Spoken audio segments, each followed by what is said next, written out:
plusieurs personnes qui m'ont parlé de l'article qui a été écrit dans le journal au sujet de l'intimidation et dans lequel on me disait beaucoup plus que prévu.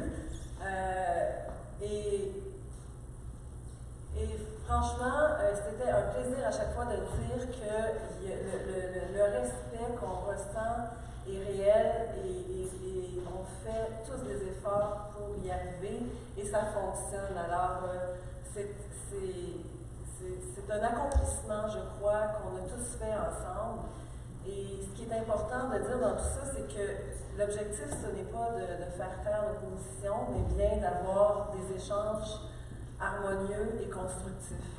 Alors, effectivement, l'opposition ou la critique ou le questionnement, la remise en question est toujours nécessaire et je peux vous assurer que les 7 membres du Conseil ont justement l'indépendance d'esprit, une liberté au sein du Conseil pour questionner, pour remettre en question et les perspectives sont toutes considérées. Alors, je vous assure que quand les décisions sont prises, elles ont cheminé d'abord avec l'équipe municipale, puis ensuite au sein du Conseil. Et je vous remercie pour vos questions, puis qui nous font toujours réfléchir et cheminer. C'est certain que dernièrement, la question du budget, c'est ce qui prend le plus de place. Et comme on l'a expliqué durant la présentation du budget, ce n'était pas une décision facile, mais bon, l'orientation est donnée.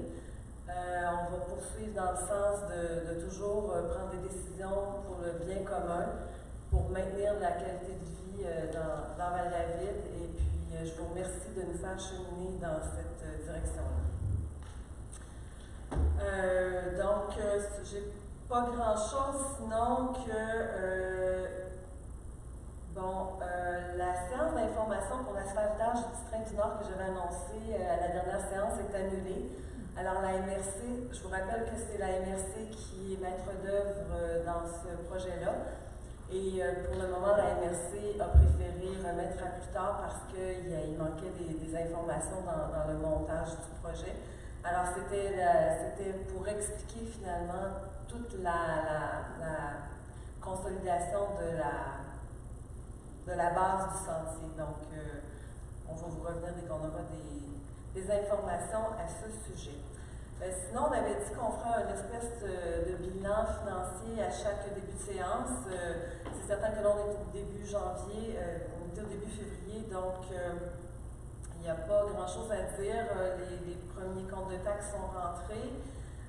Les fonds, pour le moment, sont le solde de l'excédent de fonctionnement non affecté est toujours le même, soit 287 947. Et ça, c'est ce qui est disponible avant les résultats de 2019. Donc, le solde total du surplus non affecté sera connu lorsqu'il y aura les états financiers qui vont être faits ce printemps. Donc, à ce moment-là, on aura le chiffre réel de l'excédent du surplus 2019. Dans le fonds de roulement, nous avons un solde disponible de 420 969. Pour le fonds de parc, le solde disponible est 164 966 et il y a un petit fonds pour le fonds de stationnement qui est de 4 500 $. Alors, le fonds de stationnement, c'est lorsqu'il y a des résolutions qui sont votées qui permettent, dans des cas très exceptionnels, de ne pas avoir, de modifier finalement les exigences du règlement. À ce moment-là, il y a un frais qui est chargé aux citoyens et puis ça va dans le fonds de stationnement. Parfait. Alors, on va débuter avec l'adoption de l'ordre du jour qu'on adopte tel quel. Il y a le point... on a le point 2.4, congédiement employé numéro 32-0036. Et le point 10.3, reconduction des districts électoraux. Excellent, c'est un proposeur. Que propose? C'est proposé par Mme Bourget et c'est adopté à l'unanimité. Nous avons l'approbation du procès verbal de la séance du 14 janvier. Alors, tous les membres du Conseil ont reçu le procès verbal au moins 72 heures avant la présente séance. Est-ce que j'ai un proposeur pour l'adoption? Je propose. Alors, M. Séguin, c'est adopté à l'unanimité. Nous avons des certificats de crédit qui sont confirmés par Mme Charpentier. Donc, dans le fond, c'est toutes les résolutions qui vont être dans la séance et où on a un engagement financier. Donc, je certifie que nous avons les crédits budgétaires pour cette dépense. Merci beaucoup. On débute avec les points de la Direction générale et des ressources humaines avec l'octroi d'un contrat pour logiciel de rédaction des appels d'offres. Attendu que la municipalité souhaite faciliter les processus de gestion contractuelle en optimisant et en uniformisant la rédaction et le suivi des appels d'offres et qu'elle ne possède actuellement aucun logiciel adapté à ses besoins. Attendu l'offre de service de la compagnie Edilex, selon laquelle la municipalité peut profiter d'un rabais de 15 grâce à un regroupement avec la MRC des Laurentides. Attendu la recommandation du directeur des affaires juridiques. Vous avez une proposition à l'effet d'octroyer le contrat à Edilex, selon l'offre des services préparée par cette firme en date du 30 janvier 2020, pour l'acquisition, l'installation et la formation liée à Edilex, le logiciel de rédaction des documents d'appel d'offres, d'autoriser une dépense de 1321,88 plus taxes pour l'année 2020 et d'autoriser Maître Carl Lebel, directeur des affaires juridiques, à signer tout document nécessaire afin de donner effet à cette résolution. Un proposeur? Je propose. Monsieur Boutiette, et c'est adopté. Alors, c'est toujours dans la perspective d'être de plus en plus efficace dans notre gestion administrative. Ça va permettre une uniformisation des pratiques et surtout une rapidité améliorée. Le point 2.2, ça va dans ce sens-là aussi. Ça fait longtemps qu'on souhaite avoir ce système-là. Alors, on va de l'avant avec, entre autres, le fait qu'en étant regroupé avec la MRC, cela nous donne un rabais. L'objectif d'un système d'alerte, c'est que lorsqu'il y a des événements à la municipalité, des urgences, ça fait partie, entre autres, de notre plan de mesures d'urgence, d'avoir ce système d'alerte. Ça nous permet d'envoyer des appels, des alertes finalement, aux citoyens. Donc, avec le système, on aura accès à toute la base de données existantes du 411, donc qui sera automatiquement intégrée. Donc, les gens qui ont encore un téléphone à la maison vont recevoir directement des alertes. Sinon, pour ceux qui ont des cellulaires qui veulent recevoir des SMS, il faudra s'enregistrer.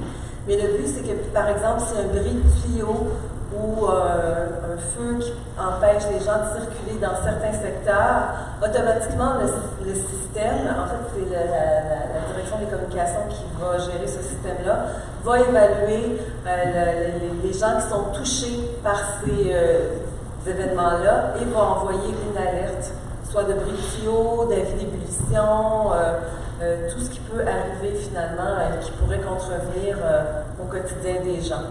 Donc, on va de l'avant avec ce système-là, comme plusieurs autres municipalités de la MRC, ce qui nous fait profiter d'un rabais.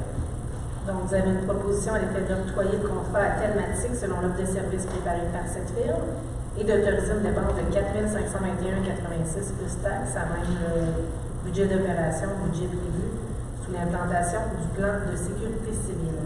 Alors, c'est un montant qu'on avait déjà prévu le budget, justement, dans les mesures d'urgence. Exact. Et ça va être un montant qui va être récurrent chaque année, qui va donc s'ajouter au budget d'opération. Proposeur? Je propose. Monsieur de Montigny, c'est adopté. Nous souhaitons déposer une demande d'aide financière au Fonds de développement des territoires de la MRC. Alors, le FDT, comme on l'appelle par son petit nom, c'est un programme qui est offert aux 20 municipalités de la MRC. Et comme ça le dit, c'est pour développer le territoire selon certaines orientations qui respectent finalement la planification stratégique de la MRC. Donc, ce qu'on a décidé de déposer la municipalité, c'est un projet, en fait une demande pour faire l'évaluation et l'analyse de la 117 et faire une cartographie des terrains disponibles. Donc, l'objectif de tout ça, c'est de rentabiliser le développement commercial de la 117. Alors, on souhaite que cette analyse-là, qui est faite par un professionnel, soit financée à même le FDT. C'est pour ça qu'on dépose le projet au programme de subvention de la MRC. Je vais savoir ce qu'on va obtenir. Donc, c'est un financement possible jusqu'à concurrence de 80 %. Donc, l'estimé des coûts totaux du projet s'élève à 19 800 $ plus taxes. Vous avez une proposition, en effet, d'autoriser une demande d'aide financière au montant de 15 840 $ au Fonds de développement des territoires de la MRC des Laurentides, d'autoriser Sophie Charpentier, directrice générale et secrétaire trésorière, à signer et déposer tout document en lien avec cette demande de financement pour et au nom de la municipalité, de s'engager à débourser 20 % du coût total du projet et d'autoriser une dépense de 3 960 plus taxes à même le budget d'opération. Un proposeur? Je le propose. Merci, M. Séguin. Alors, l'offre de service est faite par Demarcom. C'est eux qui avaient fait une première évaluation de notre potentiel commercial en 2017-2017, je pense. Donc, ils ont déjà les données, ce qui nous permettrait d'aller davantage en profondeur avec l'analyse. En 2.4, c'est un point qui a été ajouté. Il s'agit du congédiement de l'employé 320036.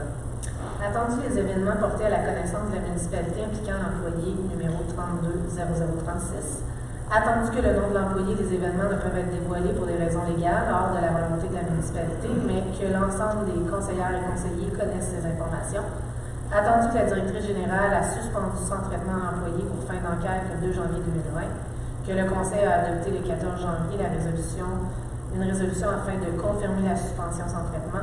Attendu le résultat de l'enquête, vous avez une proposition en effet de congédier l'employé numéro 320036 en date de l'adoption de la présente résolution, sans préavis et sans indemnité, et d'autoriser le versement des sommes dues à l'employé. Proposeur? Je le propose. M. Séguin.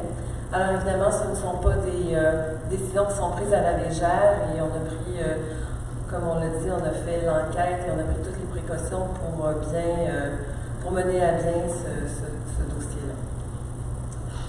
En finance et trésorerie, nous avons l'approbation de la liste préliminaire pour des ventes pour taxes. Attendu que les taxes ainsi que d'autres sommes dues sont impayées sur certaines propriétés situées sur le territoire de la municipalité. Attendu qu'en vertu du code municipal, la municipalité a le pouvoir de faire vendre ses propriétés pour récupérer ses taxes et sommes impayées. Attendu que la MRC de Laurentides peut prendre en charge la vente de ses propriétés sur demande de la municipalité. Attendu qu'une liste préliminaire de ces propriétés a été préparée conformément aux articles 1022 et 1023 du Code municipal. Vous avez une proposition, en effet, d'approuver la liste des propriétés à mettre en vente par défaut de paiement, préparée par la directrice générale et secrétaire trésorière datée du 7 février 2020. D'autoriser la directrice générale et secrétaire trésorière à retirer des propriétés de cette liste, notamment lorsque le propriétaire acquitte les sommes dues ou s'il en va de l'intérêt public. D'autoriser la directrice générale et secrétaire trésorière à transmettre la liste ou la liste amendée à la MRC des Laurentides pour procéder à la vente de ses propriétés. De mandater la MRC des Laurentides pour procéder à la vente pour défaut de paiement de taxes des propriétés apparaissant à la liste ou à la liste amendée. De mandater Maître Carl Lebel, directeur des affaires juridiques, comme représentant de la municipalité, et Lucien Ouellet, directeur de la trésorerie, comme substitut lors de la vente par défaut de paiement de taxes, laquelle aura lieu le 4 juin 2020, afin d'enchérir ou d'acquérir les immeubles s'il y a lieu, pour un montant égal à celui des taxes en capital, intérêts et frais, ainsi qu'un montant suffisant pour satisfaire à toute créance prioritaire ou hypothécaire d'un rang antérieur, ou égal à celui des taxes municipales, conformément à l'article 1038 du Code municipal. Oui, je propose, Madame Projet, d'adopter. C'est une pratique régulière que toutes les municipalités, la majorité des municipalités fait. Oui, exact. Ratification du journal des déboursés en 3.2. Donc, un montant total de 787 339,79. Exact. Pour le mois de janvier. Pour le mois de janvier. Donc, ce sont tous les. Ce qui a été. C'est la somme totale de janvier pour les chèques 200,000,001 à 200,142. Un proposeur. Je le propose. Monsieur Séguin. C'est adopté à l'unanimité. Merci. La station d'épuration, c'est le seul point que nous avons. En fait, c'est pas vraiment la station d'épuration, mais c'est lié à la station d'épuration. C'est le seul point en 4.1 sous travaux publics. Alors, on avance avec le dossier de la station d'épuration. On travaille, on souhaite la collaboration de Val-Morin pour la signature de l'entente de principe. Alors, il y avait une entente qui a été signée pour 2017 et qui se terminait au 31 décembre 2019. Il faut donc reconduire l'entente et on a invité Val-Morin à le faire pour poursuivre la collaboration dans ce dossier, comme je l'ai dit. On attend le retour d'appel de Val-Morin. Et entre-temps, on poursuit notre démarche pour aller de l'avant. Exact. Donc, suivant la demande du ministère des Affaires municipales et de l'Habitation, on souhaite procéder à une révision de l'étude de conception de l'agrandissement de la station d'épuration.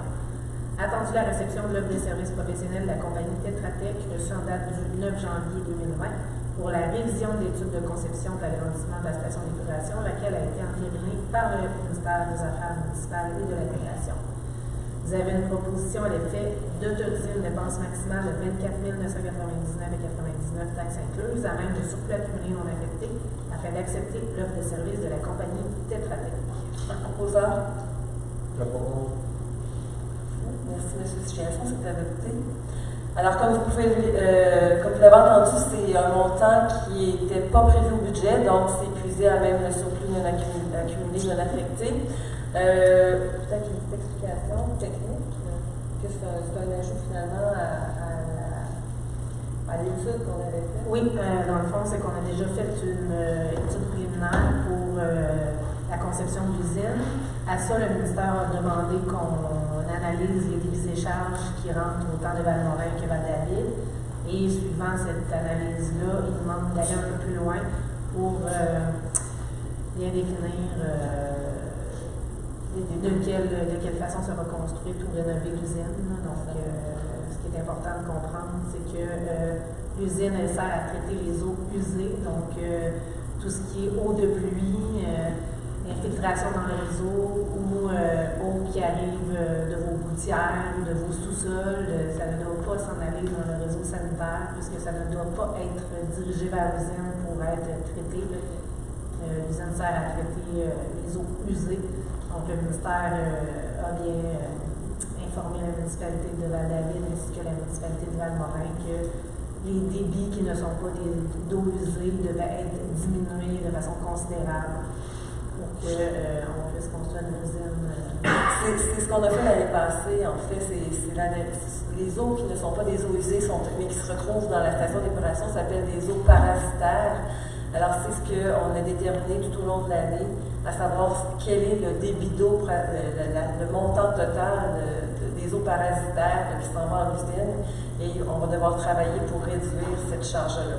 Alors, dans ce projet-là, ce qui est complexe, c'est qu'on avance avec le ministère des Affaires municipales et avec le ministère de l'Environnement, on leur dépose des dossiers, nous reviennent, donc c'est beaucoup de va-et-vient, mais on avance. Alors, parce que quand on fait nos analyses avec nos ingénieurs, les ingénieurs du ministère refont les analyses par-dessus, nous demandent des informations supplémentaires.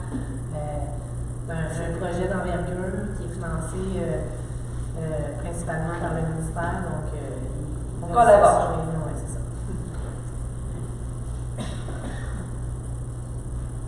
Ensuite, nous avons les points d'urbanisme et environnement et nous débutons avec la nomination. On a eu beaucoup de nominations au comité consultatif d'urbanisme parce que les gens finalement ont eu d'autres obligations, alors il y a eu des désistements. Et on nomme ce soir Madame Stéphanie Desbiens-Dubé qui va se joindre au comité consultatif en urbanisme. Alors, c'est évidemment une citoyenne de Val-David qui s'est beaucoup impliquée dans le village et qui, je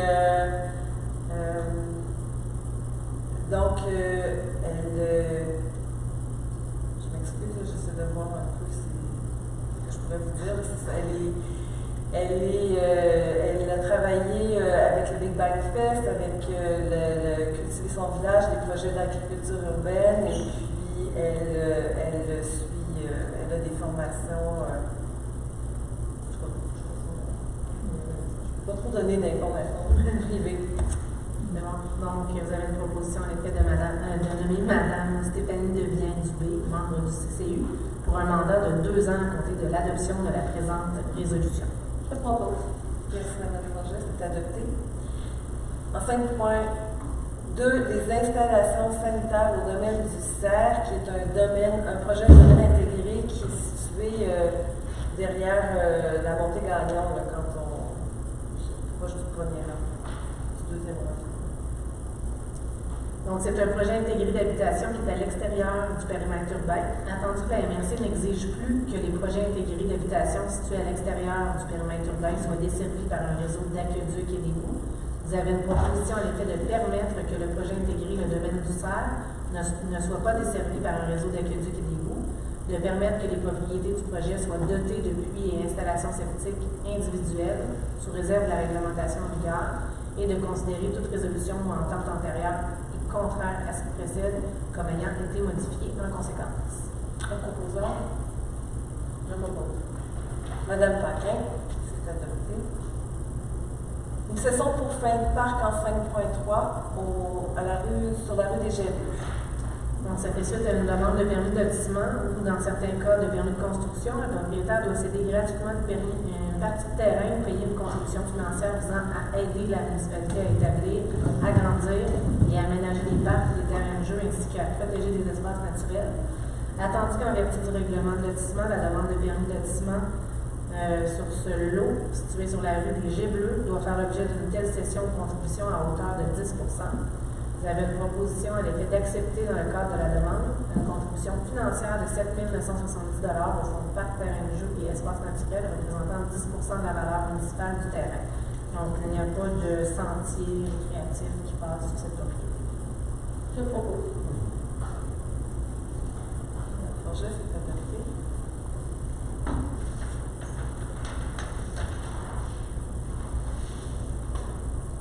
Une autre session pour fin de parc sur la rue James Quittet. Donc, ce sont les mêmes attendus, sauf que c'est sur la rue James Quittet. Donc, vous avez une proposition d'accepter, dans le cadre de la demande de permis de construction, une contribution financière de 4 230 au fonds de parc et terrain de jeu, représentant 10 % de la valeur municipale du terrain. Monsieur Giasson, c'est adopté. En 5.5, subvention pour le programme Habitation durable. Alors, c'est un programme qui a été aboli par le Conseil l'année dernière pour davantage privilégier au plan environnemental des initiatives plus structurantes. Par contre, les maisons qui avaient déjà eu un permis de construction lorsque le programme était encore en vigueur et qui avaient déposé dans le programme à ce moment-là, ils étaient encore évidemment dans le programme. Donc, c'est pour ça qu'il y a une maison qui reçoit ce soir une subvention telle que prévue lorsqu'il y a eu le permis de construction. Et ensuite, lorsque l'analyse a été faite et qui répond aux critères. Alors, on peut leur octroyer ce soir la subvention hors telle que définie dans le programme Habitation durable, édition 2018. Donc, vous avez une proposition d'accorder une subvention de 8 800 taxes incluses, à Mélissa Laniel et Louis-Philippe Lambert, détenteurs autoconstructeurs du permis de construction qui vous est décrit, à même le budget d'opération, au budget 2019. Donc, ça va être un montant qui avait été prévu en 2019. On félicite tous les participants au projet qui ont réussi à construire des maisons qui répondent au programme, aux critères du programme. Ce sont des maisons qui sont technologiquement très avancées, qui permettent un meilleur traitement des eaux, par exemple, et une utilisation de l'énergie beaucoup plus efficace. Merci, M. Giasson. Alors, on renouvelle une réserve pour les lots 2 990 013 et 2 990 018. Donc, c'est en vertu du Code municipal du Québec et de la loi sur l'expropriation. La municipalité a le pouvoir de s'approprier tout immeuble à des fins municipales. Attendu la résolution numéro 18-02-045, adoptée le 13 février 2018, visant l'imposition d'une réserve sur ces lots pour fins municipales et plus particulièrement pour fin de lieux historiques et ou d'espaces verts. Attendu qu'une telle réserve demeure en vigueur pour une période de 2 ans et qu'elle peut être renouvelée pour une période additionnelle de 2 ans, et Il y a lieu de procéder au renouvellement de la dite réserve pour une période additionnelle de 2 ans aux mêmes fins. Vous avez une proposition à l'effet de décréter le renouvellement de la réserve pour fin publique sur ces lots, dont la description technique apparaît à la minute 5506, préparée par Sébastien Généreux, arpenteur géomètre, pour fin de lieu historique et ou d'espace vert. Proposant D'autoriser la directrice et d'autoriser la directrice générale et secrétaire trésorière à signer pour et au nom de la municipalité tous les documents requis pour donner effet à cette résolution. Je propose. Merci beaucoup, Mme Forget. Alors, c'est une coïncidence que ces lots, en fait, ce sont les lots de l'ancienne butte à Mathieu. Et M. Mathieu est ici ce soir. Alors, il n'y a pas de développement actuellement sur une partie de ces lots-là. Alors, comme on l'a mentionné dans la résolution, dans les attendus, il y a l'évaluation c'est une réserve pour fin de lieu historique ou d'espace vert. Alors, on garde la réserve parce que le Conseil ne s'est pas encore positionné à cet égard. Loisirs et culture. Alors, en 6.1, nous avons le Parc régional, le dépôt d'une demande financière au programme d'Hydro-Québec pour la mise en valeur des milieux naturels. Donc, c'est en lien avec le programme d'Hydro-Québec pour la mise en valeur des milieux naturels. Vous avez reçu la recommandation du directeur du Parc régional secteur du Frein de demander une subvention pour la réfection du barrage des Deux Valles, construit en 1951.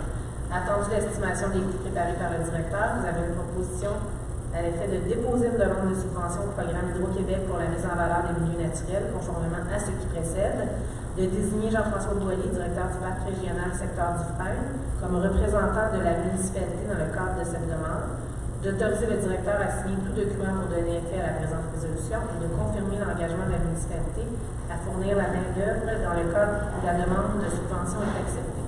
Je propose. Monsieur Séguin, c'est adopté. Dans le PTI, on avait prévu des investissements pour la conservation de certains sentiers du parc et pour le barrage, entre autres. Dans le PTI, c'était prévu qu'on prenait ces montants à même le fonds de parc. Tantôt, j'ai expliqué qu'il restait 164 966 $. Le total des montants dans le PTI, c'était de 103 000 $ d'investissement. Alors, l'objectif, c'était justement que M. Boilly, le directeur du parc, soit à l'affût de tous les programmes de subvention possibles pour ne pas avoir à aller chercher ces montants-là. Mais lorsqu'il y a des subventions comme ça qui sont disponibles, il y a toujours une mise de fonds qui est demandée par la municipalité. Alors, le fait d'avoir autorisé ces montants-là permet à M. Boilly de faire des demandes dans ces programmes-là. Alors, on espère que nous aurons une réponse positive. Ce qui est intéressant de ce programme-là, c'est que la dépense peut être payée à 100 %. Ah! On espère encore chose. Oui. Dépôt d'une aide financière au programme Emploi d'été Canada. Alors, chaque année, on a des emplois d'été qui sont accordés à la municipalité. Alors, pour les municipalités, les programmes d'emploi d'été, c'est financé à 50 %. Donc, on doit pourvoir aux 50 % de la dépense, mais c'est quand même pour nous une bonne façon d'avoir du personnel pendant l'été. Donc, vous avez une proposition à l'effet d'autoriser la directrice du service des loisirs et culture à présenter une demande de financement dans le cadre du programme Emploi d'été Canada 2020 et d'autoriser cette dernière à signer tous les documents pour donner effet à la présente résolution. Un proposeur? Je propose. Monsieur Giasson. On a 2 barrages routiers. Le premier par le Club Optimiste au coin des rues de l'Église et Saint-Jean-Baptiste le 25 avril 2020. C'est pour la levée de fonds du Club Optimiste. Alors, on se rappelle que le Club Optimiste travaille avec les jeunes de Val-David et de Val-Morin. Ils ont dernièrement offert une journée de ski à Vallée-Bleue avec le Père Noël.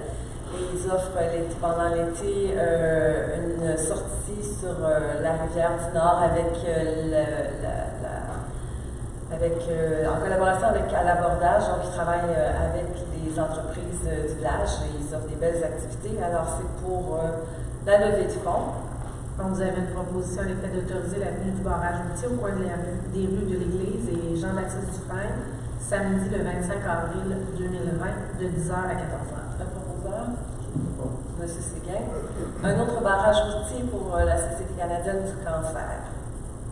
Donc, c'est une demande de l'organisme Relais pour la vie de Sainte-Agathe-des-Monts, la Société canadienne du cancer, pour la venue d'un barrage routier à l'angle de la rue de l'Église et de la route 117, samedi le 16 mai 2020. Ce barrage routier vise la sollicitation des automobilistes pour la levée de fonds au profit du Relais pour la vie de Sainte-Agathe-des-Monts de la Société canadienne du cancer, attendu que l'organisme assurera la sécurité et la visibilité des participants et qu'il avisera les services d'urgence de la tenue de l'événement. Vous avez une proposition d'autoriser la tenue du barrage routier à l'angle de la rue de l'Église et de la route 117, samedi le 16 mai 2020, de 9h à 16h, conditionnellement à l'obtention de l'autorisation du ministère des Transports. Je propose. Madame Paquin, c'est adopté.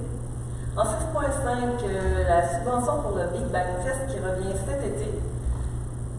Donc, comme les autres années précédentes, on soutient ce festival de musique qui aura lieu cette année, les 14, 15, 16 août. À chaque année, le conseil reçoit un rapport d'activité qui est particulièrement professionnel et bien fait, qui démontre l'engouement de plus en plus populaire pour cet événement, qui répond finalement à un intérêt intergénérationnel. Donc, la municipalité, dans l'aide financière qu'on accorde, on demande 3 spectacles gratuits, dont un pour la famille et les jeunes enfants. C'est donc une aide de 6 000 $ qui est prévue à même poste budgétaire 02 702 90 970. Donc, on vous autorise à faire ce débat. Oui, et le Conseil s'engage également à soutenir l'organisme en offrant du soutien logistique et du prêt d'équipement selon les ressources disponibles. C'est un proposeur. Je propose. Monsieur de Montigny, l'adopter. Alors, un gros point, c'est vraiment une fierté, le point 6.6, à savoir les subventions pour les projets des organismes du milieu pour le centenaire. Alors, c'est vraiment quelque chose de très concret. Il y a eu une démarche, je ne sais pas si tu l'as expliqué quand. La démarche a été faite pour en arriver là. Pardon? Parce qu'il y a un comité centenaire dont Carl est membre aussi. Oui, donc alors, justement, au comité de programmation, on a reçu une grande quantité de projets de la collectivité. Je crois qu'on a reçu environ 21 projets qui ont été analysés selon une grille vraiment très normée, normalisée. Puis avec des membres du milieu aussi de certains organismes aussi qui étaient avec nous pour nous aider dans tout le processus. Suite à tout ça aussi, suite aux analyses, il y a Mme Cossette qui est ici justement, qui a vraiment chapeauté le processus. On est arrivé au résultat qu'on va vous présenter aujourd'hui. Effectivement, puis il y a eu un grand travail de fait de la part de Mme Cossette pour faire en sorte que les organismes qui déposaient des projets, mais qui ne cadraient pas tout à fait dans la grille en question, mais qui étaient quand même intéressants, Mme Cossette a travaillé pour arrimer certains projets ensemble et faire en sorte qu'on les concrétise.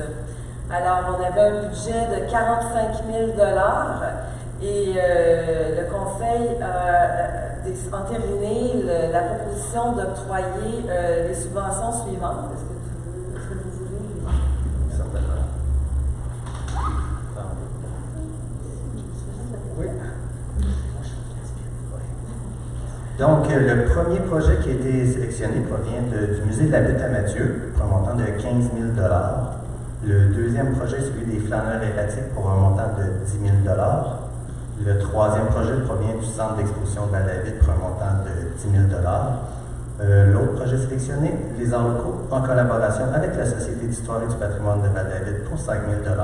Et le dernier projet provient de l'Atelier de Lille au montant de 5 000 $. Tous ces projets-là vont être présentés plus en détail prochainement lors d'une conférence de presse qui sera, ma foi, magnifique. Merci beaucoup. Un proposeur? Je propose.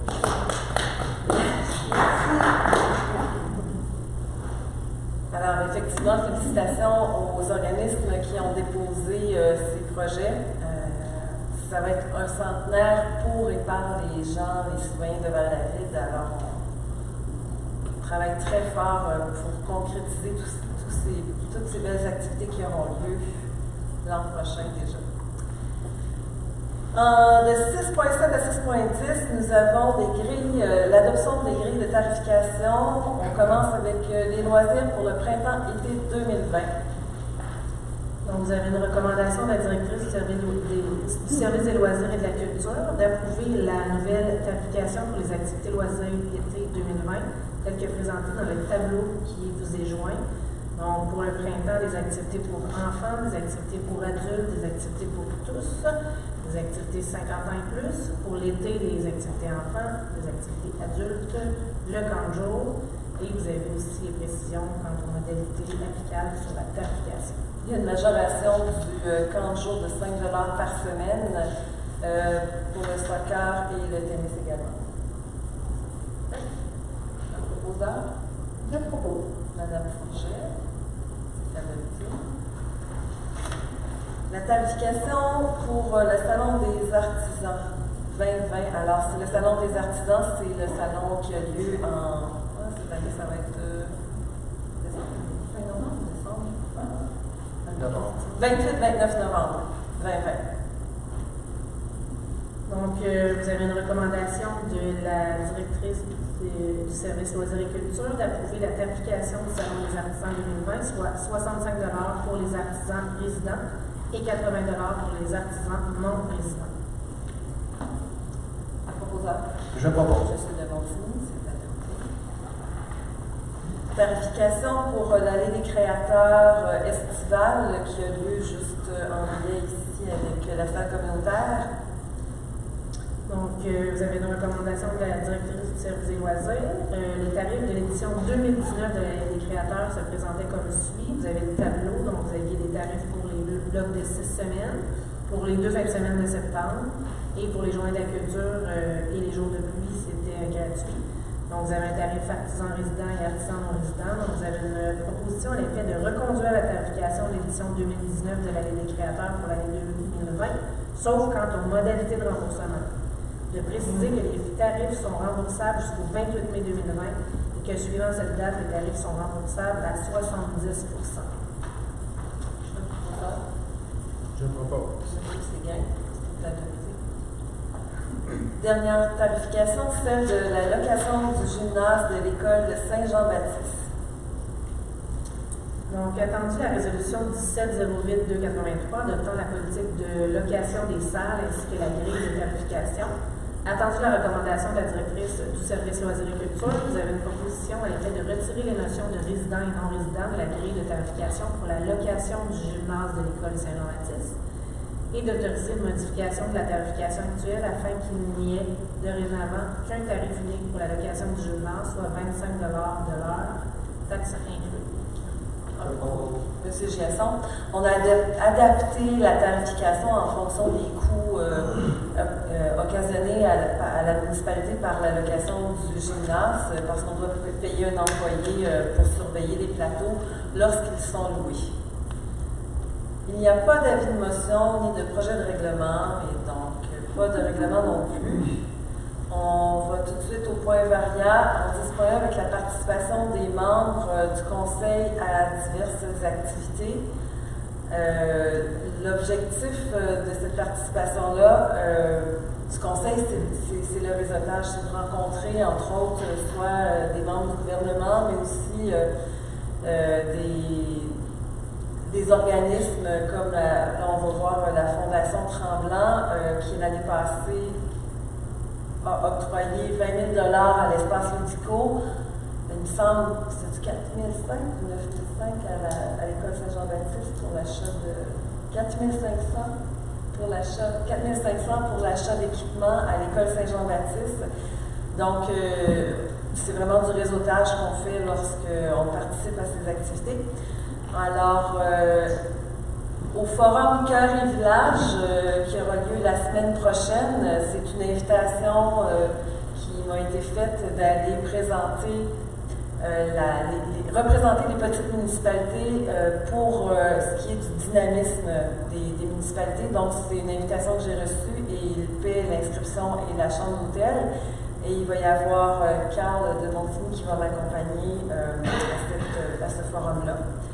Il y a le rendez-vous des entreprises bioalimentaires qui a lieu le lendemain, soit le 19 février 2020, à l'hôtel Saint-Gabriel. Je vais être présente parce que le tourisme gourmand et tout le développement de l'agroalimentaire est très très intéressant. On sait que Val-David est une destination de tourisme gourmand, mais aussi avec le marché de tout ce qui est la promotion des produits agroalimentaires. Donc, c'est important d'être au fait de ce qui se passe dans ce secteur-là.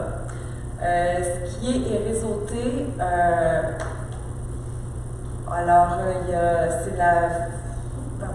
c'est la CDE qui organise cette journée-là. Alors, c'est Manon Paquin qui sera notre représentante.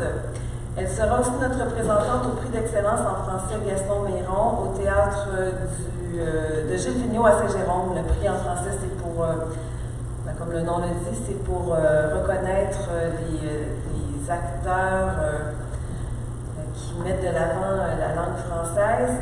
Rendez-vous les affaires, c'est une conférence sur le service citoyen, l'expérience citoyenne. Alors, c'est un des objectifs cette année d'améliorer l'expérience citoyenne à Val-David. Donc, c'est une participation pour moi et Mme Charpentier. Et le cocktail de l'accord de la Fondation Tremblant, le 11 avril, M. Boutiette et moi-même seront présents.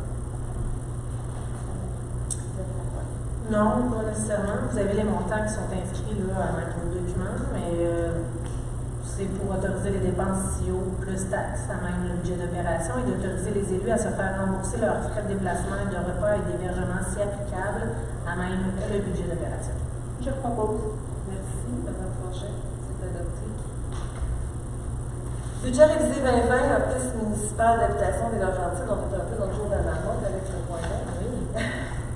C'est pas la première fois qu'on le révise. Alors, on a eu une demande du regroupement des OMH des Laurentides de réviser le budget. C'est ce qu'on fait. Donc, vous avez une proposition d'approuver le budget révisé de l'OMH des Laurentides en date du 21 janvier 2020 et d'autoriser une dépense de 3 881, taxes incluses, à même le budget d'opération. Je propose. Monsieur Giasson, c'est adopté. Et il y a des dépôts. Les dépôts. Non, c'est la reconduction des.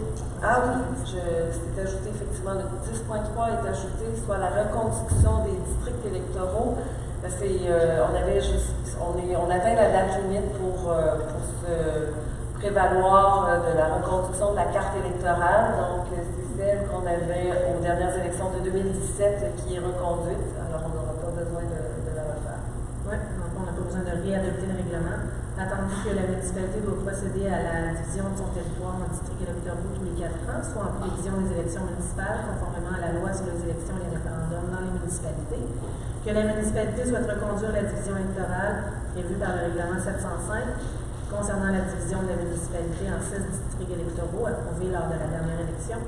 Que la municipalité doit transmettre sa demande de reconduction à la commission de la représentation électorale avant le 15 mars 2020.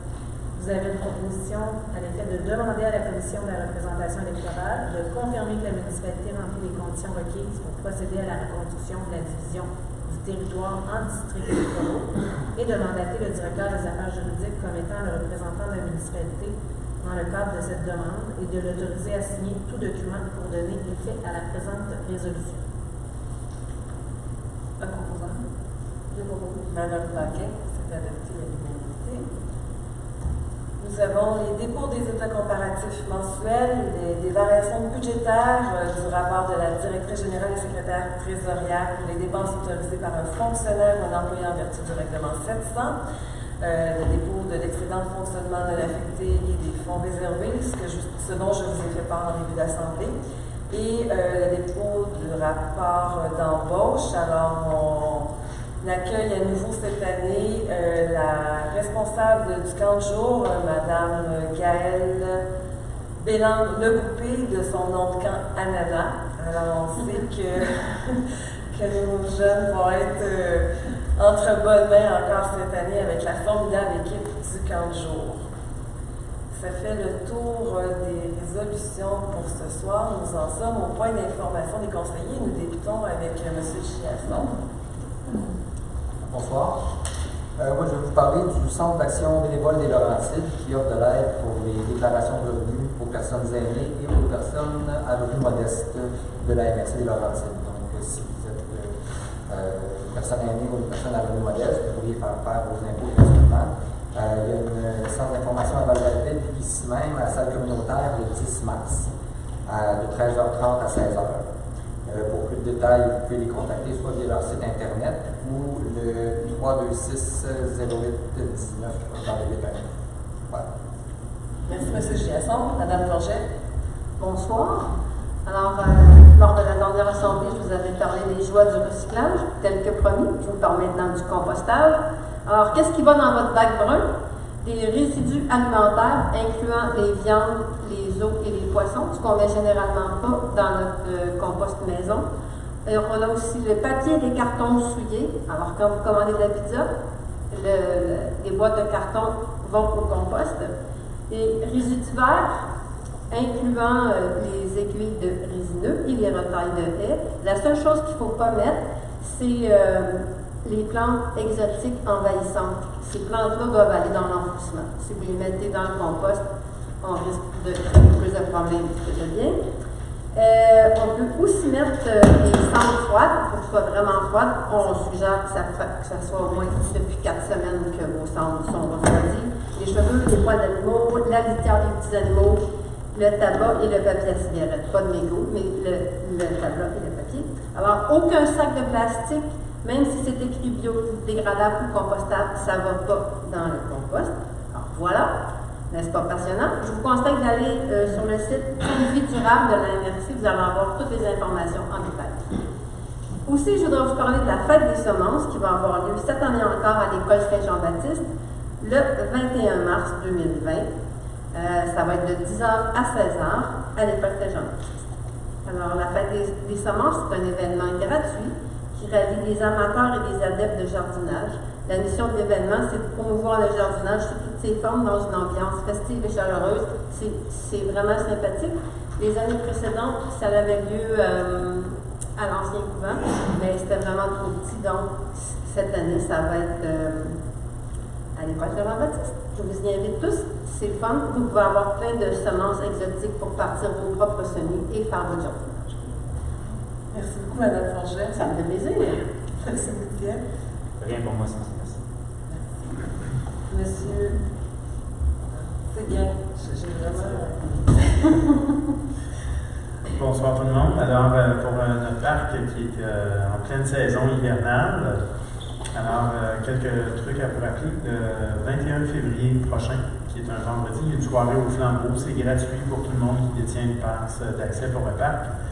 Un modeste frais de 10 $ pour le ski de fond, 5 $ pour toutes les autres activités pour ceux qui n'ont pas leur passe pour le parc. Les refuges vont être chauffés, ça va être une très belle soirée. Ça commence à 5 heures. Alors, tout le monde est bienvenu, évidemment, gratuit pour 17 ans et moins. Le dépôt de subvention qu'on parlait tout à l'heure dans l'ordre du jour, on l'a passé un peu rapidement. C'est vraiment une subvention à 100% pour faire une réparation au barrage du chalet des Deux Valves, qui était l'ancienne réserve d'eau potable pour le village de la Valide. Alors, c'est une super subvention qui va servir aussi à faire la caractérisation du milieu humide et phonique. Alors, un panneau en lien avec le côté historique de ce barrage-là qui fait partie de la demande de subvention. Pour les pistes de ski de fond, on demande encore une fois aux gens d'être respectueux envers le parc et les sentiers qui sont à l'extérieur des limites du parc. On a des ententes parfois avec les propriétaires terriens. Et l'entretien des pistes de ski de fond est très endommagé par les gens qui promènent pitou avec eux dans les pistes. Alors, s'il vous plaît, on demande aux gens de respecter les règles. Merci, bonne soirée. Merci, M. Seguin. M. Desrosiers. Bonsoir. Donc, afin de compléter le comité de financement du centenaire, le comité organisateur est toujours à la recherche de membres bien réseautés dans le milieu des affaires. Donc, pour déposer votre candidature, vous pourrez avoir plus d'informations. Vous pouvez contacter directement Mme Cossette, qui est la chargée de projet pour le centenaire. Le 22 février prochain, de 10h à midi, aura lieu l'accueil des nouveaux résidents. Vous pourrez rencontrer les élus, une partie du personnel administratif ainsi que les représentants de certains organismes communautaires. Au centre d'exposition, Amélie Proux y présente Topiaire d'hiver, tandis que Michel Baudry y présente Bestiaire parallèle. À l'atelier de Lille, Mme Jocelyne Herbe-Bélanger y présente l'exposition Retour. Ce week-end, il y aura plaisir d'hiver à Val-David. Il y aura notamment de la sculpture sur neige, patin chocolat, l'événement Mener dehors. Et puis, sous l'onglet Culture de la section Publication de site web de la municipalité, vous pouvez trouver le rapport de la consultation citoyenne pour le projet de bibliothèque. Vous pouvez aussi y trouver l'appel aux artistes pour les beaux dimanches, ainsi que les appels de dossiers pour l'allée des créateurs, les expositions à la Petite Gare, ainsi que pour le Salon des artisans. Merci, bonne soirée. Merci, M. Demonty. Madame Bacquin. Oui, bonsoir. Alors, moi, je vais vous informer d'une activité organisée par le club des Valeureux. Alors, c'est un souper cabane à sucre qui aura lieu le 12 mars, ici même à l'église, à partir de 17h15. Et c'est suivi d'une soirée d'ensemble animée par Daniel Fontaine. Le coût du billet pour les membres de la FADOC est de 25 $, pour les non-membres, 30 $. Et c'est un apporté vos boissons LPC. Alors, si vous êtes intéressé à y participer, vous devez réserver avant le 12 mars en contactant Gilles Bourret par courriel. Alors, je vous donne son adresse, gbourret.qc@yahoo.ca ou par téléphone au 819-322-5800. Alors, bienvenue à tous. Merci, Mme Bacquin. Nous en sommes maintenant à la période des réponses aux questions qui ont été formulées lors des dernières assemblées. Avant d'aller aux réponses directement, j'ai juste 2 points de suivi pour, entre autres, premièrement, le projet d'école. Il n'y a pas d'avancée alors en ce qui concerne les plans de déménagement de la mairie ou les plans d'école. Il n'y a pas de nouveaux éléments à partager. Le plan de circulation qui sous-tend la question du ponceau fermé non plus. On n'a aucune information nouvelle à transmettre. La firme d'ingénieurs embauchée pour le projet est en fait, on a fait des demandes de révision et de précision dans le document qu'ils nous ont soumis. Donc, ils l'ont en main et on attend le dépôt final. On s'est fait demander la dernière séance si on connaissait le nombre de citoyens qui utilisent la bibliothèque. Les membres actifs, c'est-à-dire ceux qui utilisent régulièrement la bibliothèque et qui n'ont pas seulement leur carte de membre prise il y a 5 ans, sont au nombre de 1604 citoyens de Val-David, soit 32% de la population. Il y a aussi 12 professeurs qui ont un statut institutionnel parce que la bibliothèque est utilisée par nos écoles et 33 bénévoles ou membres du personnel. Il y a 159 personnes de Val-Morin qui utilisent régulièrement notre bibliothèque. Il faut aussi savoir qu'il y a des gens de Val-David qui utilisent celle de Val-Morin. Et il y en a 28 qui viennent d'autres municipalités. Et il y a de 35 à 40 usagers par semaine aux ordinateurs ou dans la bibliothèque qui sont là, mais qui ne sont pas nécessairement des membres. Nous avons eu, juste pour terminer avec la bibliothèque, on s'est fait demander pourquoi on faisait une consultation alors qu'on n'avait pas de budget défini et qu'on aurait dû peut-être définir un budget puis ensuite se demander qu'est-ce qu'on pouvait avoir à l'intérieur de ce budget-là.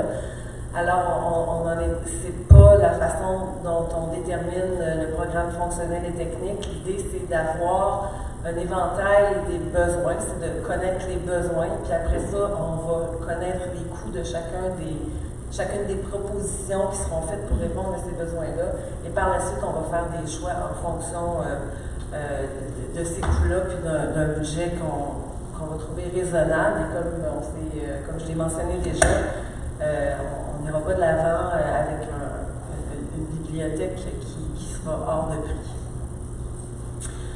On s'est fait poser des questions sur la présentation budgétaire. Alors, la présentation est disponible en entièreté sur le site. Alors, à la page 14, on faisait état des temps supplémentaires d'école bleue en ce qui concerne l'entretien des chemins. Alors, on s'est fait demander pourquoi en 2015, on mentionnait qu'il y avait eu 251 cm de précipitation et pour 9 025 $ de temps supplémentaire, alors qu'en 2018, avec 525 cm, soit à peu près le double, on avait 50 451 $ en temps supplémentaire. Alors, l'idée, c'était de démontrer que ce n'est pas seulement l'accumulation de neige qui fait en sorte qu'on a du temps supplémentaire, c'est vraiment l'impact des changements climatiques avec les gels dégel, l'épandage, les bris de tuyaux et les inondations. D'ailleurs, on parle de l'accumulation de neige, mais ça aurait été intéressant d'avoir l'accumulation en millimètres de pluie aussi. On aurait pu voir que on a eu des inondations en 2017, 2018 et l'année passée aussi. Donc, c'est ce qui explique les coûts supplémentaires qui ont explosé. On s'est fait demander si dans l'augmentation de la masse salariale montante pour le poste directeur général adjoint est inclus. C'est non, il n'est pas inclus dans cette augmentation. C'est vraiment l'augmentation de la masse salariale, ça comprend les salaires et tous les montants. Merci beaucoup. Le surplus au 1er janvier, comme on l'a mentionné tantôt, est de 287 947. On saura en avril le montant exact. J'avais mentionné la séance d'information pour la consolidation du parc linéaire, alors c'est remis. On a une demande au sujet d'une facture, soit Ultima, pour un montant de 85 000 $. Comme on avait un peu expliqué, c'est notre mutuelle d'assurance, et comme on l'a un peu expliqué aussi, mais là je donne plus de détails. Alors, on s'est fait demander si c'était la meilleure entente pour la municipalité, si c'était le meilleur prix. Alors, la mutuelle, ça se trouve être notre courtier. C'est un regroupement de municipalités. Alors, c'est certain qu'on cherche et on négocie les meilleures ententes pour nous. Alors, il y a vraiment des avantages à être membre de cette mutuelle parce qu'en plus, on a accès à des services supplémentaires. Il y avait une question pour une dépense de 26 000 $ pour la financière Sun Life. On s'est fait demander si c'était une dépense mensuelle, effectivement, donc ça représente environ 312 000 $ par année. Et c'est pour le régime de retraite des employés. Simplement mentionner que Mme Charpentier, à son arrivée, a travaillé avec une firme d'experts conseillers en régime de retraite qui nous ont accompagnés pour aller en appel d'offres et trouver finalement les meilleures options. Et maintenant, avec la financière, les employés paient beaucoup moins cher de frais de gestion. Donc, c'est vraiment une démarche qui contribue aux avantages sociaux des employés. Alors, on sait qu'il y a une pénurie de main-d'œuvre au plan des employés municipaux, donc il faut bien en prendre soin et cette démarche-là était dans ce sens-là. On s'est fait demander au sujet des eaux usées de Valmorin parce qu'on sait qu'avec la réflexion, l'agrandissement de l'usine et la mise aux normes de l'usine de la station d'épuration, il y a Valmorin qui branche un certain nombre de résidences à l'usine. Alors en 2000, on avait 8 résidences qui étaient branchées et on avait ils payaient une redevance. Une taxe. Donc, un montant d'utilisation de 815 et 70. Et en 2019, le nombre de résidences est maintenant rendu à 88 et le montant payé par Valmorin est de 16 923 et 42. Donc, il paie vraiment pour l'utilisation adéquate de la station. Comme j'avais expliqué, on ne peut pas les charger pour l'utilisation de l'infrastructure du bâtiment et des équipements parce que le règlement d'emprunt est terminé de payer, alors on n'a pas le droit de leur faire, de leur charger l'utilisation. Alors, on a eu aussi une demande par rapport au budget. On a eu des demandes à savoir pourquoi on avait choisi telle municipalité comme comparable. On n'utilise pas les mêmes comparables que les cadres financiers. Il y a tellement d'éléments à tenir compte dans les comparables. La seule façon d'arriver à vraiment avoir les mêmes chiffres pour tout le monde, c'est d'attendre les profils financiers qui sont publiés par le ministère des Affaires municipales.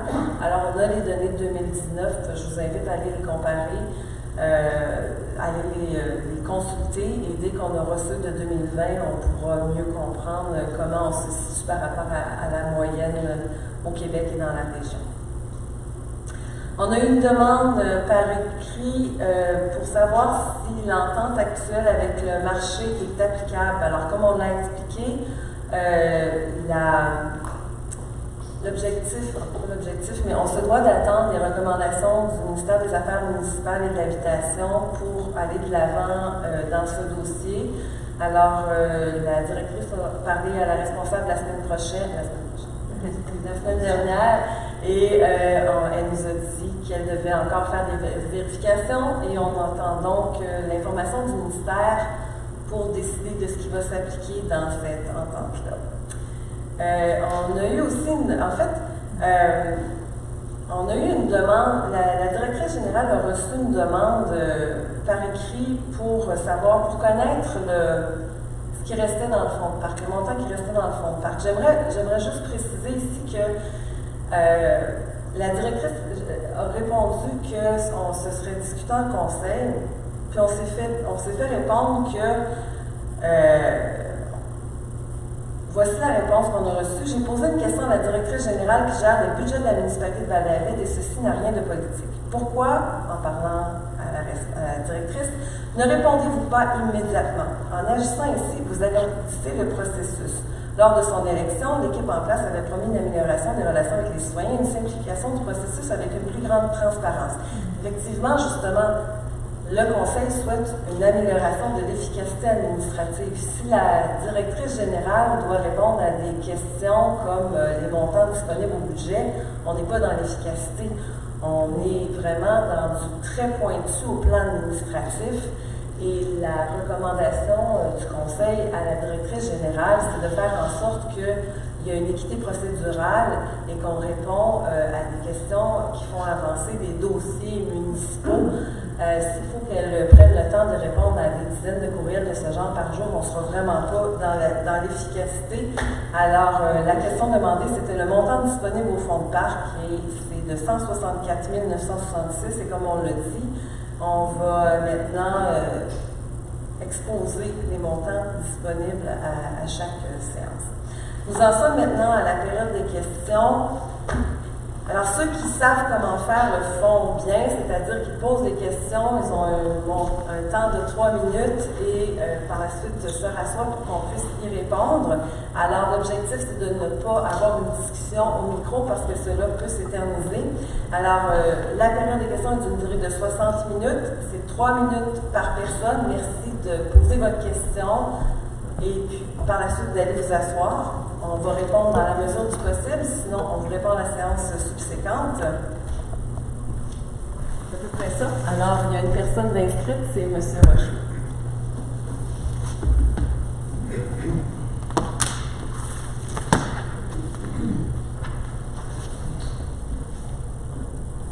Bonsoir, M. Rochaud. Bonsoir. Vous avez répondu à une des questions que j'avais posées en janvier sur si le montant de la DGA pour le futur poste était inclus dans la masse salariale. Vous avez dit non. Mais pourquoi on ne l'a pas mis dans la masse salariale, étant donné que c'est un poste qu'on va payer à même le budget de cette année? Parce que c'est un poste qui va être créé cette année. Donc, pourquoi on n'a pas inclus ça dans le budget? Dans le fond, c'est que la plupart des projets spéciaux qui ont été adoptés en fin d'adoption budgétaire, le Conseil s'est réuni plusieurs fois. On a mis ça tout dans le même poste budgétaire. Donc ça s'est retrouvé là, comme d'autres projets. Puis en cours de route, il va y avoir des transferts budgétaires qui vont être faits dans les bons postes. Donc, il est déjà prévu au budget 2020. Simplement, il n'est pas prévu dans le poste de la masse salariale. Parce que lorsqu'on a adopté le budget, il y avait tous les incompressibles qui étaient compris dans le budget. Et là, le Conseil avait fait certaines demandes que Mme Charpentier appelle des projets spéciaux, comme par exemple,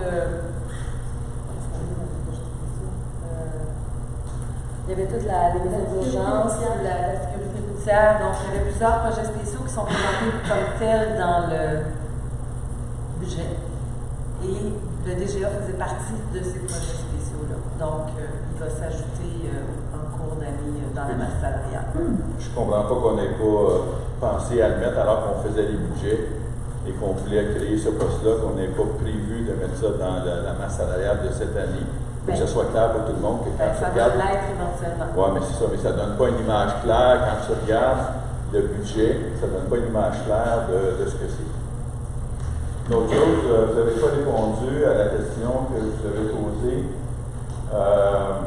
Dans le cadre financier 2019-2023, à la page 33, Amiad Jelina fait 4 points dans les conclusions. Ah, oui, je m'excuse, effectivement. Non, on n'y est pas, on n'a pas fait les... Je m'excuse, effectivement.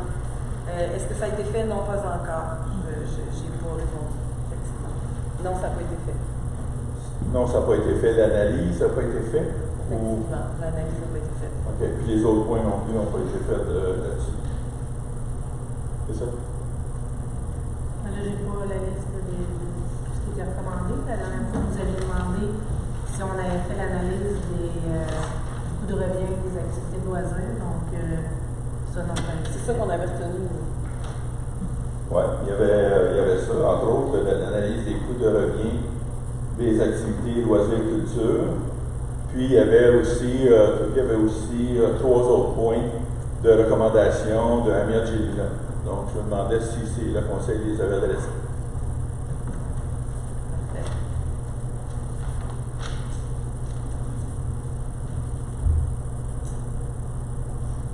On va vous revenir avec ça. Là.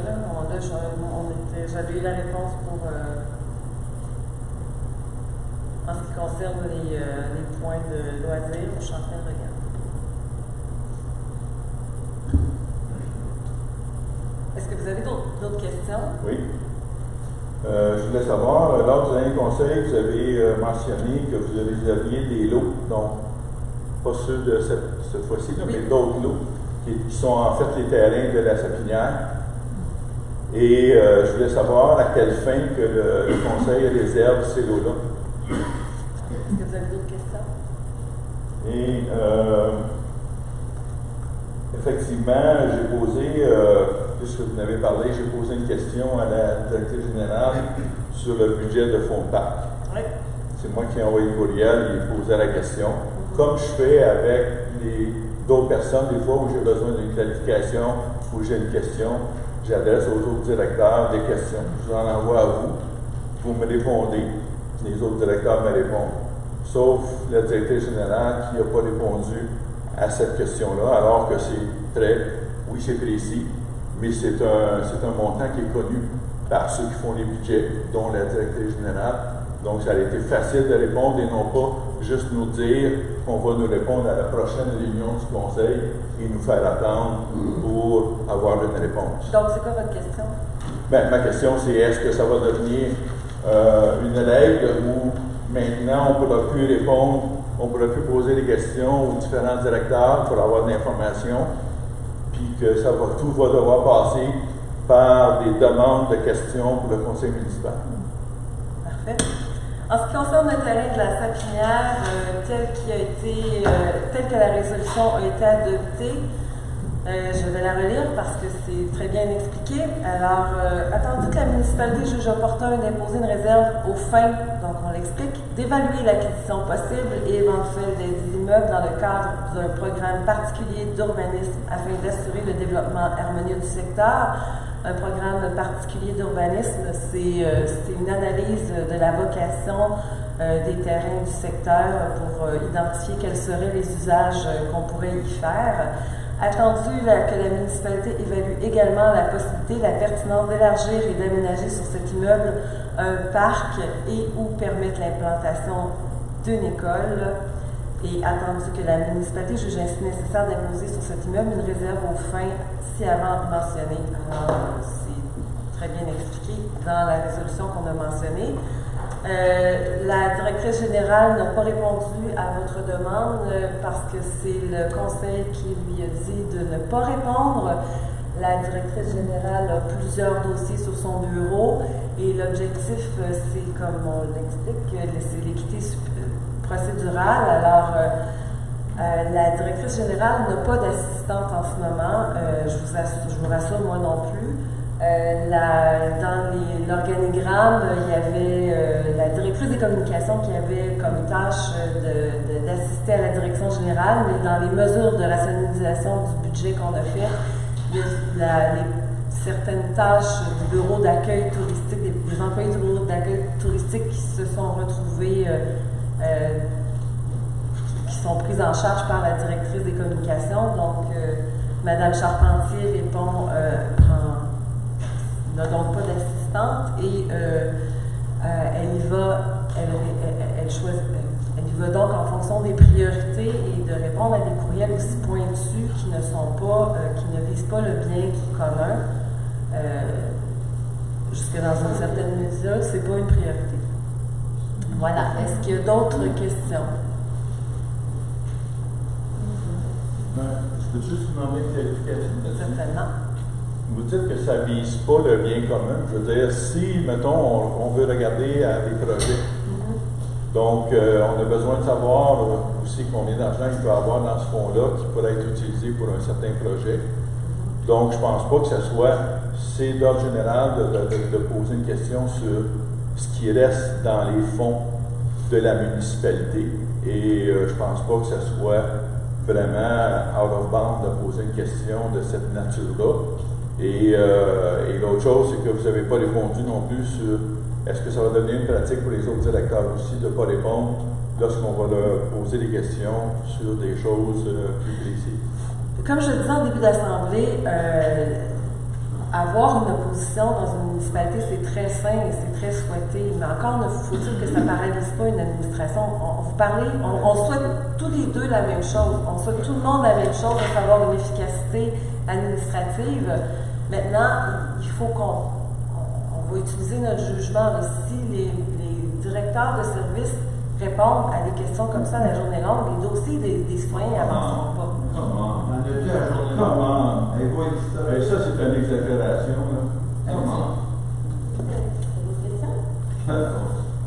Mais non, ce ne sera pas une pratique de ne pas répondre aux questions des citoyens. Au contraire, je pense qu'on fait état de ça dans nos assemblées. On est très ouverts, on répond aux questions. Seulement, il faut prioriser.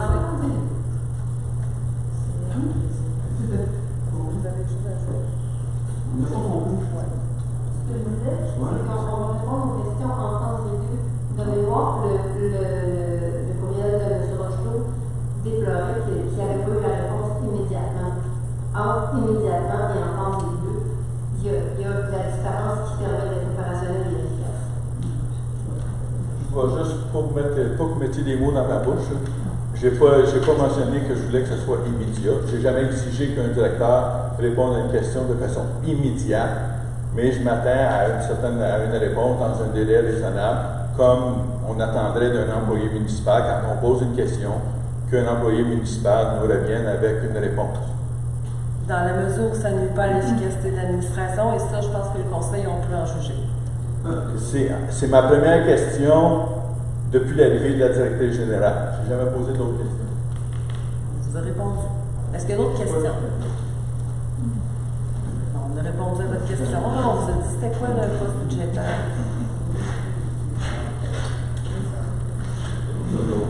Bonsoir.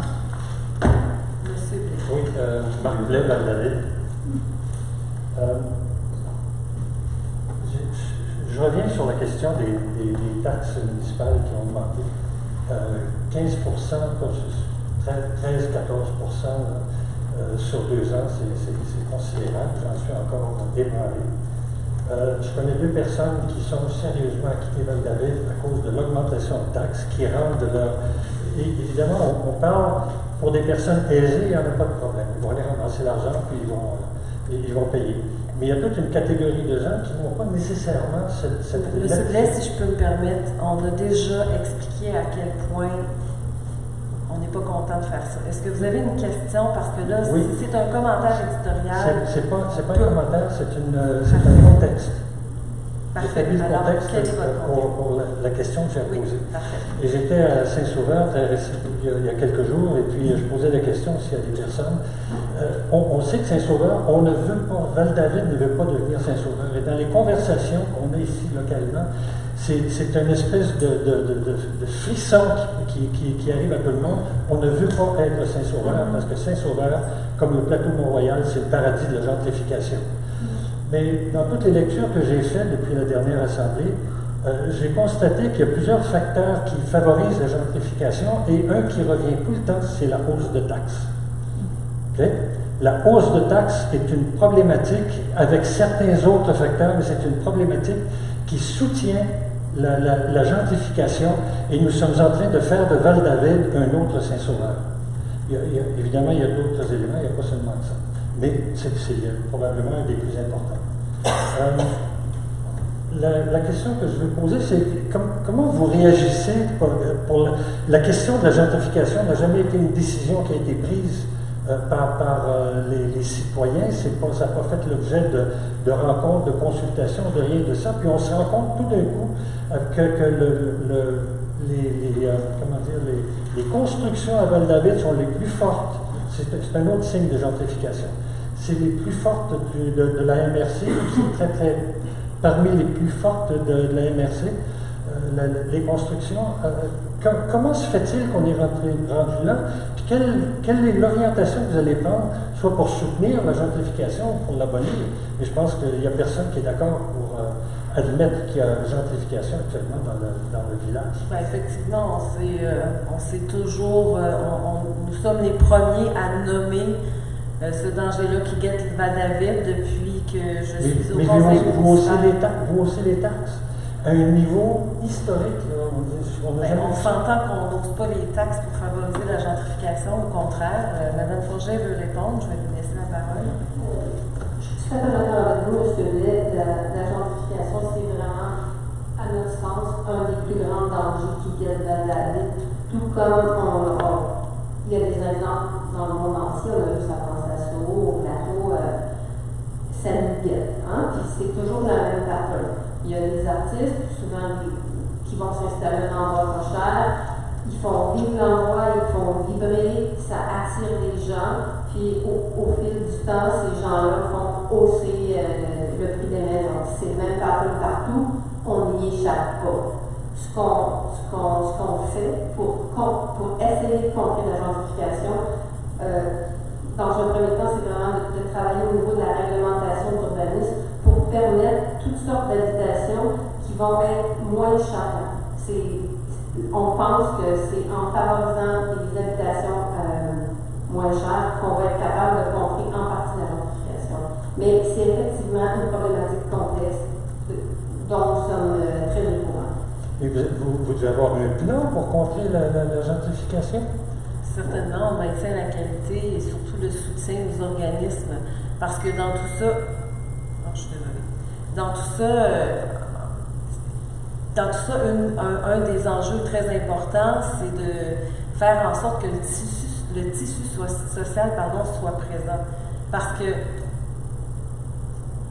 les gens qui souhaitent continuer à rester ici puis continuer à vivre à Val-David, il y a toute la communauté qui est importante parce que si effectivement on observe que le tissu social se désagrège, mais là effectivement la gentrification va gagner. Mais en maintenant notre soutien aux organismes, à tous les éléments qui font en sorte que Val-David a une identité qui est propre, ben, c'est ainsi qu'on veut conserver l'identité de Val-David. C'est pour ça qu'on a pris la décision de maintenir la qualité des services qui sont offerts à Val-David, parce que si on avait coupé dans cette richesse-là, c'est là où il y a un danger de perdre l'identité et l'essence du village. Et c'est pour ça que l'un des objectifs pour contraindre la gentrification, c'est de diversifier les sources de revenus de la municipalité, parce qu'en ce moment, il y en a très peu. Il y a beaucoup de petites entreprises, mais les revenus de taxes commerciales ne sont pas tellement élevés. Alors, c'est certain que d'où l'idée de faire une meilleure analyse du potentiel commercial de la Centre 17. écoutez, je vous entends, mais je ne trouve pas que c'est très, très, très convaincant, toute cette histoire-là. Parce que ce qu'on Donc, dit... ce que je comprends, c'est qu'on n'aurait pas dû élever les taxes parce que finalement, non, on aurait contré ainsi la gentrification, mais c'est pas ça notre conclusion. C'est pas, mais ça serait intéressant d'avoir une position ferme de votre part, de dire on a un programme, puis il y a quelque chose de concret. La position ferme, c'est qu'on souhaite... Vous mettez les services. Et les services coûtent cher, et c'est justement ça qui contribue à la hausse de taxes. Là. En tout cas, ça tourne en rond, c'est complexe, mais on pourra peut-être en discuter.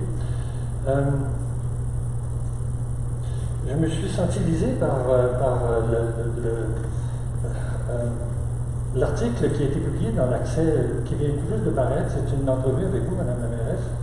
Et puis, j'ai fait partie de ces gens qui ont décrié toutes sortes de situations, qui ont réclamé des réponses. J'étais pas seul, mais j'ai fait partie de ces gens-là. Et je ne sens absolument pas, contrairement à ce que vous disiez dans l'article, ce que vous dites, je suis un mâle, c'est comme si j'étais un mâle, et conséquemment, je suis une personne pas violente nécessairement, mais qui harcèle, qui vous conduit dans des zones où vous ne voulez pas aller. Madame, l'opposition, vous venez de le dire, c'est une chose qui est extrêmement importante dans une démocratie. Nous sommes là non pas pour vous descendre et puis vous remplacer, non pas parce que je suis jaloux de votre place que je vais vous écraser, ce sont les mots que vous utilisez, mais j'ai pris une décision il y a une vingtaine d'années de ne jamais me présenter en politique et je n'irai pas me placer à votre place, je ne vous envie pas et je ne cherche pas ça. Je fais partie de l'opposition et c'est une chose qui est extrêmement importante dans notre communauté, comme partout ailleurs en démocratie, et on contribue à l'évolution de notre communauté en étant dans l'opposition autant que c'est ce dans que j'ai vos souligné. Oui, mais c'est pas ce que vous dites dans l'article. Vous relirez, là, c'est tout à fait, c'est assez probant. Est-ce que vous avez une question? Parce que sincèrement, là, j'ajouterai rien. J'ai pas compris. J'ajouterai rien à votre commentaire. D'accord, c'est parfait. Alors, c'est tout, je vous remercie. Est-ce qu'il y a d'autres questions? Bonsoir, vous nommez s'il vous plaît. Bonsoir. Yves Lachance pour le 15-15 de Familial. Oui, il y a environ 2 semaines, j'ai reçu un appel pour quelqu'un de la ville. Il fallait que je refasse ma demande de dérogation. Il y avait eu une erreur dans la résolution. Puis la personne m'avait dit que c'était censé être ce soir pour corriger le tout. Est-ce que ça va avoir lieu le mois prochain? C'était juste la question. Est-ce que c'est possible pour vous de... On peut vous parler à... Oui, est-ce que vous pouvez venir nous voir? Ouais, c'est un cas particulier, on va vous parler ici. Merci beaucoup, M. Lachance. Une autre question? Bonsoir, madame, vous nommez, s'il vous plaît. Oui, Dominique Houle, je suis une nouvelle résidente. Dominique Houle? En fait, j'avais 2 questions, mais je vais vous dire que j'étais un petit peu, comme nouvelle résidente, un peu en état de choc d'entendre cette discussion-là sur la gentrification.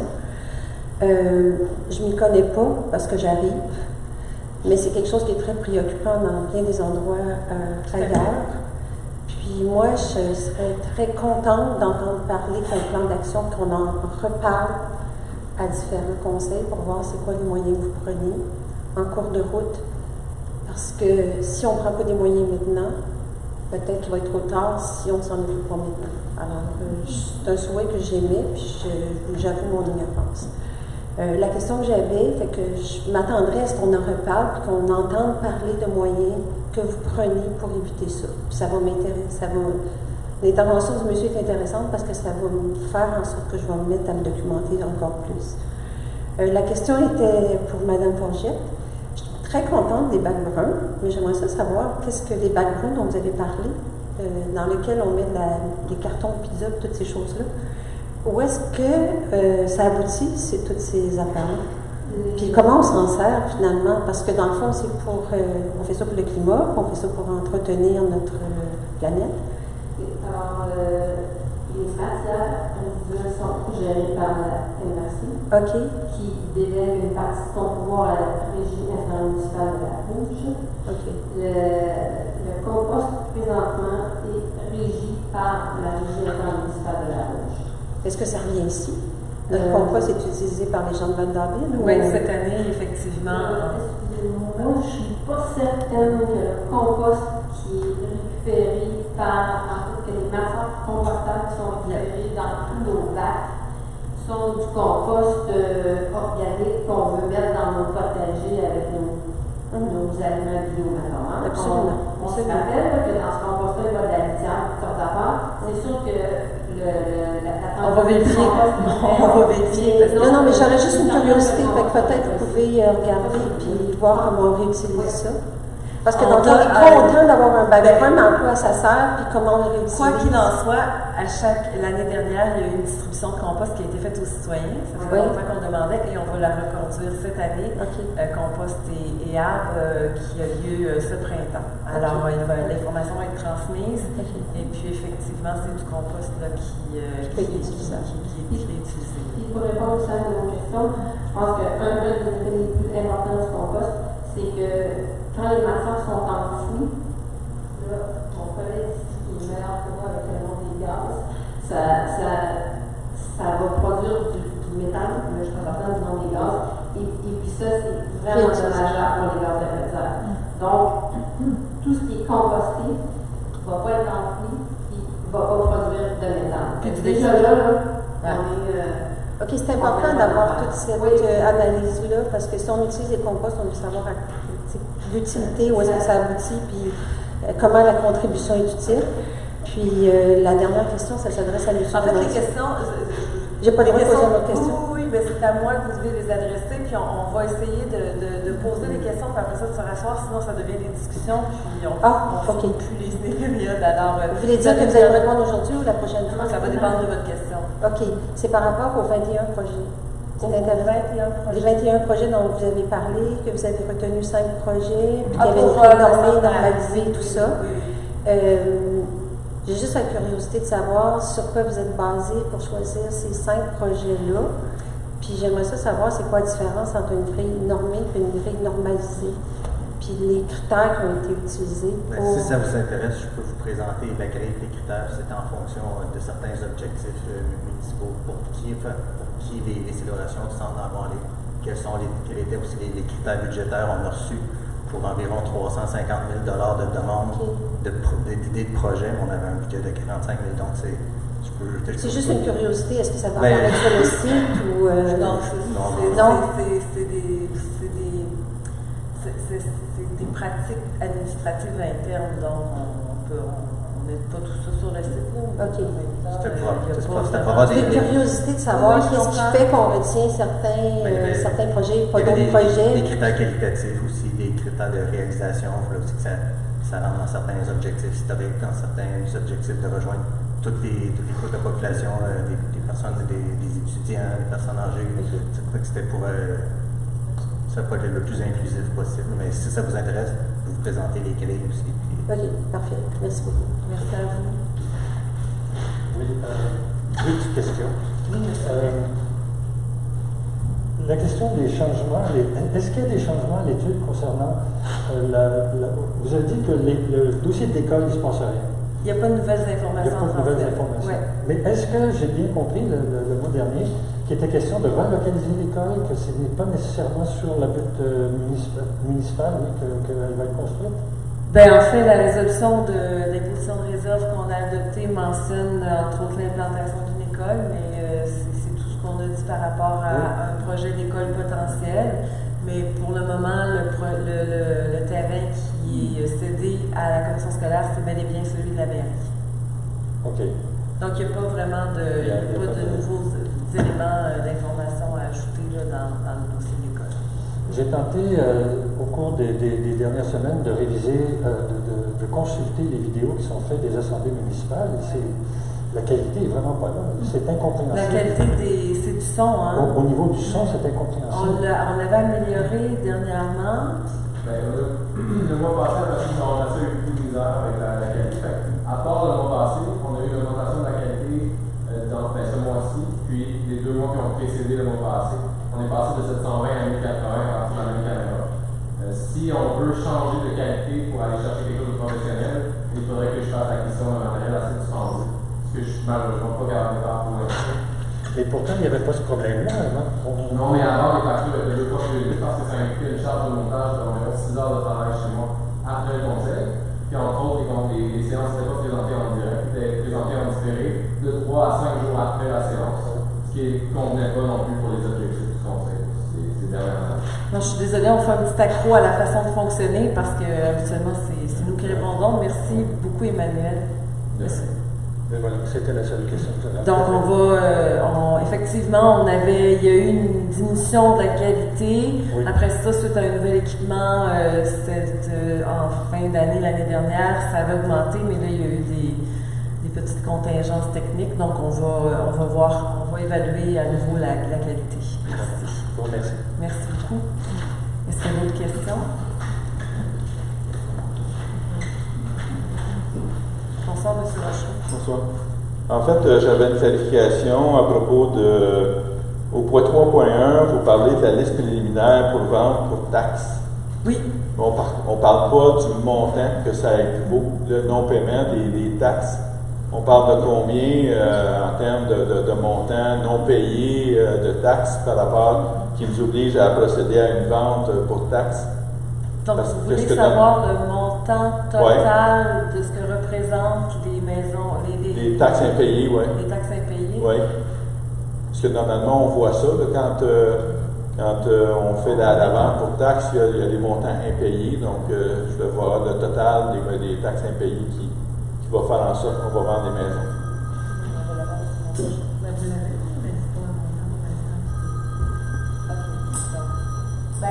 Dans le fond, c'est que ce montant-là, la liste, comme ça a été mentionné dans la résolution, la liste présentement elle est préliminaire. Donc, cette liste va pouvoir être réduite au fur et à mesure que d'ici le 4 juin, les gens vont venir payer. Donc, ce montant-là n'est pas nécessairement représentatif de ce qui sera en vente pour taxes le 4 juin. Mais une fois que la liste va être déposée à la MRC, les montants vont devenir publics. Vous allez les voir. Au mois de juin. Avant ça, parce qu'il y a un avis public, les gens peuvent consulter la liste d'avance de toutes les municipalités qui sont en vente pour taxes, parce que les gens peuvent aller voir le bâtiment puis aller voir qu'est-ce qu'il y a en vente pour taxes avant de faire une mise à prix. Donc, ce montant-là, il risque de changer d'ici l'avis public. OK. Dernier point, vous avez parlé tantôt de la question de la prolongation de l'entente avec le marché, que vous attendiez des réponses du ministère des Affaires municipales pour être capable de faire une entente avec le marché. Par contre, l'entente précédente finissait en décembre 2019. Non. L'entente se termine en fin 2020. OK. C'est pas le document que j'ai eu, mais je vais reconsulter le document qu'on m'a envoyé parce que c'était pas ça qu'il y avait sur le document. OK. Est-ce qu'il y a d'autres questions? J'aimerais revenir sur la suggestion d'avoir un plan d'action pour contrer la gentrification. Effectivement, si vous poursuivez dans les recherches au sujet de la gentrification, il n'y en a pas. C'est un phénomène qui est très complexe et c'est difficile de le contrer. On a regardé ce qui se passe à Hochelaga-Maisonneuve, dans le Myland et partout. Et puis c'est vrai que, comme vous avez bien répondu, la question du coût de l'habitation est un facteur déterminant. C'est complexe parce que, par exemple, pour le coût d'habitation, mettons qu'on voudra avoir des habitations à loyer modique. C'est une façon de contrer la gentrification. Mais pour avoir des loyers à prix modique, il faut que la municipalité débourse quand même des sommes assez importantes. Alors, tu sais, là, on débourse des sommes assez importantes, mais on est obligé d'augmenter les taxes. Alors, il n'y en a pas de façon simple. S'il y avait des façons simples de contrer la gentrification, Hochelaga-Maisonneuve, Myland, le plateau, Sceaux, ils auraient trouvé les solutions. Il y a quelques endroits, il y a des trucs intéressants qui se font à Burlington, à Vienne. C'est vraiment regardé par beaucoup de monde. Il y a une partie qui nous appartient, il y a une partie qui, à mon avis, appartient au gouvernement provincial. Ce qu'on peut vous dire, c'est qu'on le regarde, on va travailler avec les outils qu'on a qui sont en bonne partie la réglementation d'urbanisme. Mais il y a aussi tout le soutien qu'on fait à la municipalité, aux gens locaux, à tout ce qui concerne l'achat local, puis l'utilisation des services locaux. Par exemple, on a introduit le programme éducatif culturel au camp de jour, ce qui fait en sorte que les artistes du village, ils reçoivent un salaire pour offrir leurs services. On utilise les services, l'expertise des gens du village autant qu'on le peut. On développe des projets en ce sens-là. Les beaux dimanches, on les maintient pour ça, pour que justement il y ait une offre, puis qu'il y ait une accessibilité aux services, parce que on est conscient que le coût des taxes est un élément très important dans l'équation, mais on considère que d'aller couper dans l'offre de services puis la qualité de vie, ce n'est pas une solution à long terme. Mais on est très conscient de ça, c'est un grand enjeu. Alors, il est maintenant 9h08 et on va lever cette séance. Je vous remercie pour votre présence. Bonne soirée.